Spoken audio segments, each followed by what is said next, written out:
সারা দেশে চলমান ধর্ষণের বিরুদ্ধে গাজীপুর নারী শিক্ষার্থী জনতার মানববন্ধন।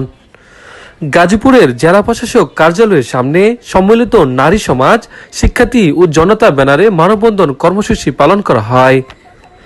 সকাল থেকে নারী ও শিক্ষার্থীরা একযোগে ধর্ষণের বিরুদ্ধে স্লোগানে মুখরিত করে। আবার শিক্ষার্থীরা ধর্ষণ শিকল সাজে জেলা প্রশাসকের কার্যালয়ের সামনে দিয়ে প্রতিবাদী মিছিল করেন। এ সময় তারা নানান ব্যানার, পোস্টার আসিয়ার সাথে হয়ে যাওয়া ধর্ষণ ঘটনাকে কেন্দ্র করে হুঁশিয়ারি দেন। তারা ধর্ষণের বিচার ফাঁসি দেওয়ার আহ্বান করেন এবং এমন ঘটনার তীব্র প্রতিবাদ এবং হুঁশিয়ারি দিয়ে ধর্ষণকারীদের মৃত্যুদণ্ড দেওয়ার কথা বলেন। সর্বশেষে সবাই স্লোগান দেন, তুমি কে আমি কে আসিয়া আসিয়া, এমন স্লোগানে মুখরিত করেন। এই যে সারা দেশে এত খুন ধর্ষণ হচ্ছে, এই যে শিশুদেরকে এইভাবে করে হত্যা করা হচ্ছে, কি ধরনের আমাদের দেশের এই যে সরকার প্রধান, এই যে কর্তৃপক্ষ, এই যে যারা দায়িত্বে আছেন, তারা কি ধরনের মানুষ যে এটার বিচার করতে পারছে না, এটা বন্ধ করতে পারছে না, অথচ যারা প্রতিবাদ করে তাদের উপর আক্রমণ করে। কিন্তু ওই ক্ষমতার সাথে যারা যুক্ত, ওই অর্থের সাথে যারা যুক্ত, ওই আনভিরকে আমরা দেখেছি, ওই মুনিয়ার হত্যাকারী, ওই তনুর হত্যাকারীদের বিচার হয়নি, তারা ক্ষমতার সাথে যুক্ত এবং বেশিরভাগ ক্ষমতা, রাজনীতি, অর্থ এগুলোকে পুঁজি করে এই শক্তির ক্ষমতার বড়াই করে ক্ষমতার পিছনে নিয়ে তারপরে মেয়েদের উপর নিপীড়ন করছে, ধর্ষণ করছে। আমরা এর তীব্র নিন্দা জানাই। আমরা মনে করি এই যে সারা দেশে খুন ধর্ষণ হচ্ছে, এগুলোর বিরুদ্ধে কঠোর পদক্ষেপ নিতে হবে।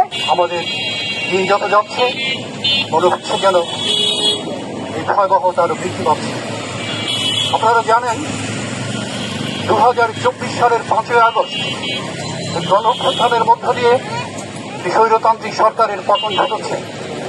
সেই সরকারের পতন ঘটার পর আমরা স্বাভাবিকভাবে ভেবেছিলাম আমাদের সমাজে নিরাপত্তা ফিরে আসবে। আমরা স্বাভাবিকভাবে ভেবেছিলাম জীবন ব্যবস্থার একটি পরিবর্তন হবে। কিন্তু আমরা অত্যন্ত পরিতাপের সাথে লক্ষ্য করছি এই কমাসে সমাজের বিশৃঙ্খলা আরো বেড়েছে, আইন হাতে তুলে নেওয়ার একটা প্রবণতা তৈরি হচ্ছে এবং বিশেষ করে নারীর প্রতি পুরুষের অত্যাচার আরো বেড়েছে। সম্প্রতি আপনারা লক্ষ্য করেছেন মাগুরার 8 বছরের শিশু আজকের উপর যে পাশবিক নির্যাতন হচ্ছে, সেই নির্যাতন মধ্যযুগে বড় হার মানিয়েছে। এটি কেন হচ্ছে? এর একটি সাংস্কৃতিক পটভূমি আছে। আমরা নারী যে মানুষ, যার বিরুদ্ধে বেগম রোকেয়া কথা বলেছিলেন, যার বিরুদ্ধে বেগম রোকেয়া একটি সামাজিক ক্ষেত্র তৈরি করতে চেয়েছিলেন, তিনি বলেছিলেন সমাজে নারীকে মানুষ হিসেবে দেখা হয় না, সমাজে নারীকে ভোগ্যপণ্য হিসেবে দেখা হয়, সমাজে নারীকে কেবলই প্রয়োজনের ব্যক্তি হিসেবে দেখা হয়। নারী যে একটি মানুষ, নারীর যে একটি স্বতন্ত্র সত্তা আছে, সেটি আসলে আমাদের সমাজে এই ধারণাটি নেই। এখন এই নির্যাতন যদি পাল্টাতে হয়, নির্যাতনের হাত থেকে নারী সমাজকে যদি রক্ষা করতে হয়, তাহলে পুরুষকে তার দৃষ্টিভঙ্গি পাল্টাতে হবে। তার যে ভোগবাদী দৃষ্টিভঙ্গি, ভোগবাদী সাংস্কৃতিক দৃষ্টিভঙ্গি, সেই দৃষ্টিভঙ্গি থেকে বেরিয়ে আসতে হবে। তারা বলে কেবলই আইন প্রয়োগ করে, কেবলই বিবেকজনকে শাস্তি দিয়ে মৃত্যুদণ্ড কার্যকর করে এই সমস্যার সমাধান হবে না।